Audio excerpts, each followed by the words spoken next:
Hey there, everybody. My name is Ed Travers. My pronouns are he, him, and his. I'm an Anglican priest serving in the beautiful parish of St. Margaret of Scotland that sits on the ancestral and on the unceded territory of the Mi'kmaq people. Gwe. Common sense says Jesus got violent when he overturned the tables of the money changers in the Temple Mount. Yeah. This week somebody sent me a message saying, I really want that table flipping Jesus. Right? I really want that table flipping Jesus. I like him. That's the guy that I want. And he did. He flipped the tables, and it said he made a whip out of some rods that he found, and he smacked some fellas around, and he drove them out of the temple. You've desecrated my father's house, he said. And he drove them out of the temple. And that infuriated many, many, many, many people. And that amazed many, many, many, many people as well. They were, what is this guy? Who does he think he is? Look at what he's doing. The thing that we need to be careful about with this story is we need to remember, two things. The first is, how often did he resort to this kind of behavior? Right? In about approximately the 3 years that in approximately the 3 years that he was ministering, that we hear about in the Gospels, not talking about the childhood stuff, but the 3 years that he was ministering, how often did he resort to this kind of thing? Okay, that's the first question we have to ask, because I can only think of really one time that he resorted to this kind of thing. The second question is, under what condition did he resort to this? When he encountered a demon, did he whoop the demon? No. When he had people spit at him, did he smack them? No. When he had people smack him, did he punch back? Nope. No, it wasn't like that. So we have to understand, how often did he do this kind of thing, and when, under what condition did he resort to this? The reason he did this is because it was happening inside the temple. It was taking advantage of travelers. Primarily, it would have been taking advantage of travelers. It would have been taking advantage of people who weren't able to bring a sacrifice, and therefore were counting on these vendors within the temple to buy their sacrifice at a reasonable price. And these folks were charging an exorbitant amount. These people were getting rich. These people were getting rich on the faith of others. We're not going to go terribly deep into that, but I'll leave that with you. You can let your mind wander. Who is it then that Jesus, where is it?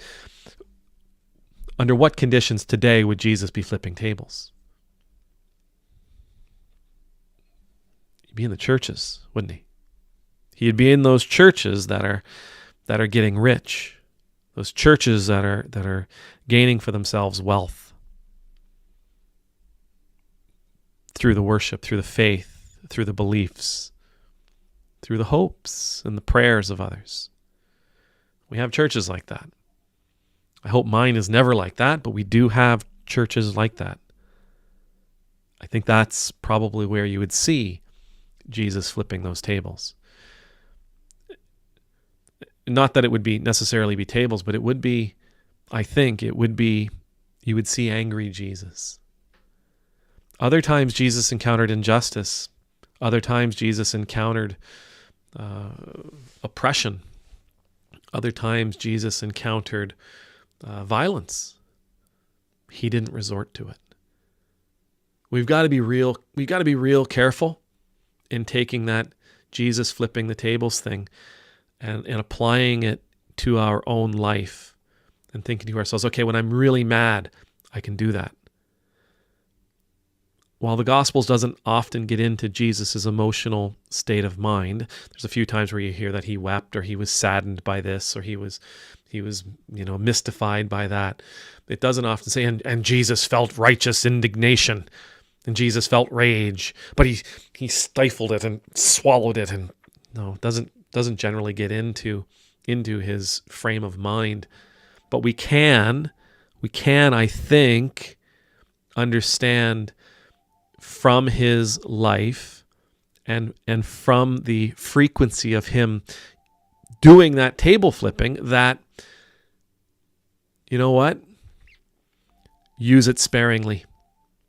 Absolutely use it sparingly. Because if it's something that we rely on, if it's a tool that we have in our belt, now it's a tool we have, but I have many, many tools in my workshop. I have many tools.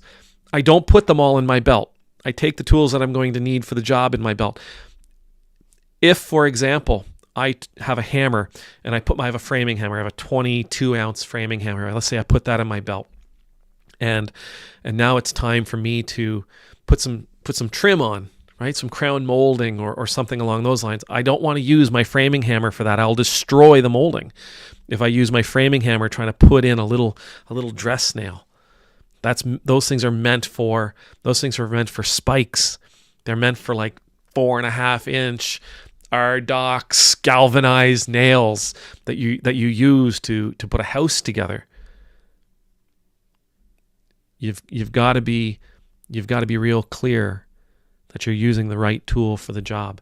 If Jesus had walked around Galilee and Jerusalem and the places that he went, if he had walked around and his go-to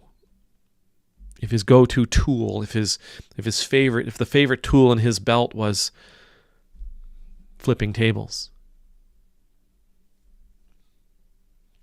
my guess is we would never have heard of him. The people would have abandoned him. They would not have listened to his teaching.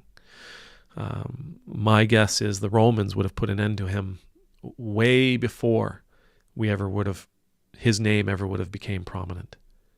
He would have just been another zealot.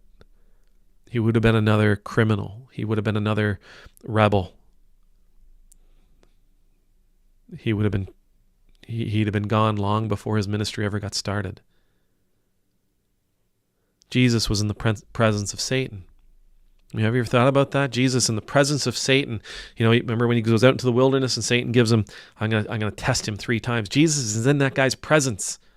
At least according to the gospel, it sounds like Satan is right there, manifest, physical, right there with him. Well, not for nothing, but couldn't Jesus have just taken him out? Right? Just removed him from the playing field? If Jesus had just removed him from the playing field, one good chop, one good punch, just snapped his fingers and nope, Satan's gone. There's no evil left in the world.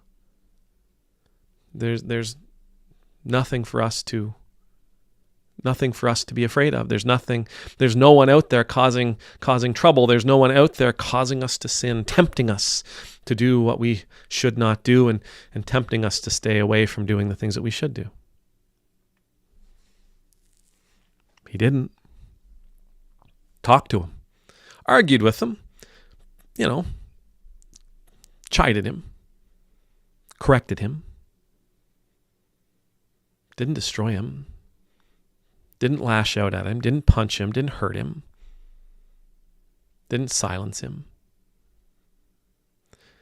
If Jesus' ministry had been flipping tables, he would have been seen by all the people around him as just another loud, obnoxious voice.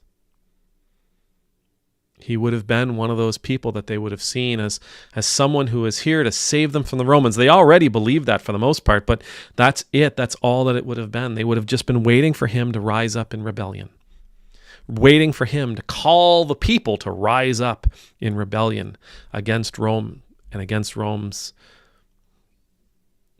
puppets. But that wasn't what it was. Jesus did get violent that time. But more often than not, Jesus showed mercy and compassion and perseverance. Jesus showed patience. Not that he didn't get frustrated. He absolutely got frustrated. But he was still willing to talk. He was still willing to share. He was still willing to teach. He was still willing to correct.